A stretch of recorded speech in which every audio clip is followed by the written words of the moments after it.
I've often said the gambling gods giveth and they taketh away. I'm going to amend that statement now, however, and say that the gambling gods giveth and sometimes Pete Carroll taketh away. You saw the game, you saw the play. What more can I say?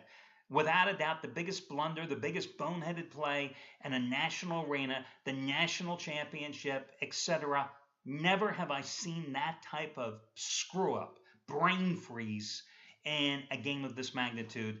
And I've been doing this for a hell of a long time. The one thing, though, that I found interesting, guys, in listening to all the post game analysis, all the dissection of the play, is the fact that I don't care if you happen to be working in a four-man realty office.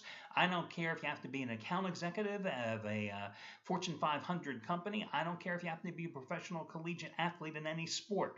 The one consistent thing that you have to always believe in is your leader. I don't care if it's the office manager. I don't care if it's the CEO of the company. I don't care if it's the manager or the head coach. You, the employee, in this case the player, you have to have 100% faith in your leader. You saw some of the comments that were made by some of the Seattle players before I'm sure the team squelched most of the others coming into the locker room after the game. You saw their expressions on their face. They couldn't believe it, just like the former players, former coaches, and the TV commentators and radio talk show hosts couldn't believe it either. Just even though that Pete Carroll went in the locker room afterward and said, hey, it's on me, the fact is he's the one that made the call. And the fact is that these guys, they realized they were close to achieving something that few teams have done, as we know in the history of Super Bowl, winning it for back-to-back years. And they were just one play away. They were just 2 yards away. They were about 6 seconds away in the game, right? Amazing, amazing finish. You know, as a former reporter, I can tell you from being in the locker room is like a dysfunctional family. I mean, you've seen many times how teams talk about one player can be a bad apple. Oh, Josh Smith, let's say, for an example. I'm talking about the guy for former Atlanta Hawks, former Detroit Pistons, current Houston Rockets forward. You can see how guys can upset the chemistry of the locker room. You will often see teams bring in veterans who may no longer have it on the field or on the court, but it's their presence and their leadership that they bring positives to the chemistry in a locker room. But so many teams, it's very easy to see, and I've seen it, how teams lose faith in their leader.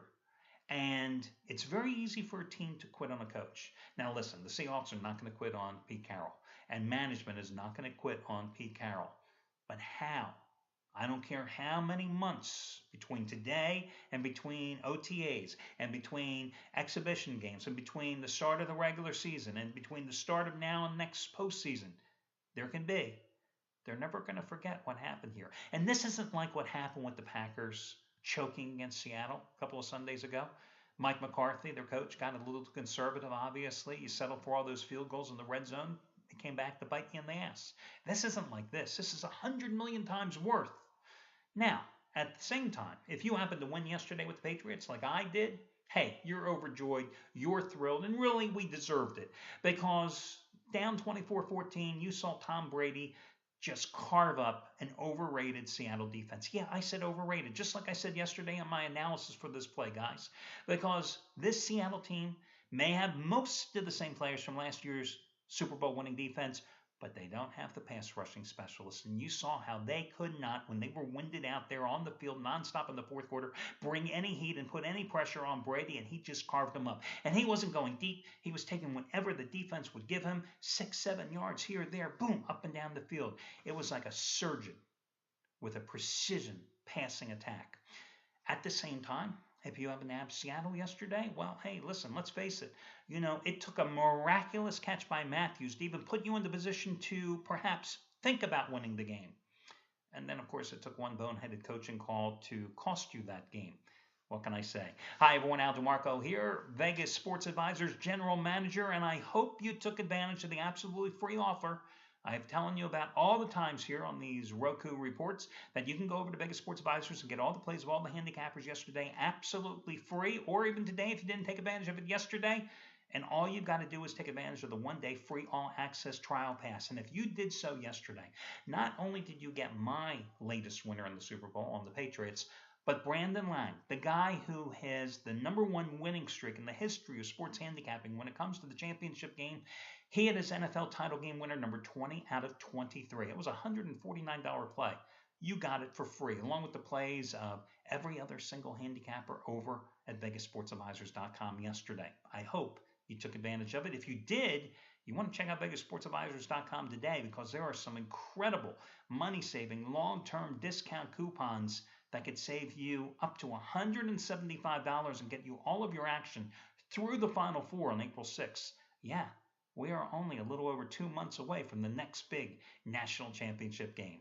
Now, for your free selections today, I've got 2 of them. I'm going to go with Oklahoma City minus the points at home against the Orlando Magic. Yes, the Thunder have lost 4 of their last 5, but let's face it, those 4 losses were all on the road at Atlanta, at Cleveland, at Memphis, at New York. How the hell they lost in New York is beyond me. I know Kevin Durant didn't play, but listen, KD returned from a 2-game absence in the Memphis loss on Saturday. He shot 5 for 16 in that game. So did Russell Westbrook, also 5 for 16, but that was against a tough Memphis defense. Orlando will not present that defensive challenge. This is an Oklahoma City team that has won 6 in a row straight up at home. They are 8-0 at home this season with Westbrook and Durant both healthy and in the lineup. Meanwhile, the Magic have lost 8 in a row, 14 of the last 16. Word is that Jacque Vaughn, who I thought should have been fired when they lost to Philadelphia a month and a half ago, is on the way out. They have lost 6 of their last 7 on the road as well, and during this current 8-game losing streak, they have allowed 113.3 points on 51.3% shooting. That has got to be music to the ears for the 5 for 16 twins, Westbrook and Durant. Meanwhile, you've got an Orlando team that is coming off a loss to Dallas, in which they allowed the Mavericks to shoot almost 57% in a 108-93 win on Saturday, a game in which they trailed by 25 points at halftime. Now, the last time these two met, it was in Orlando. It was on January 18th.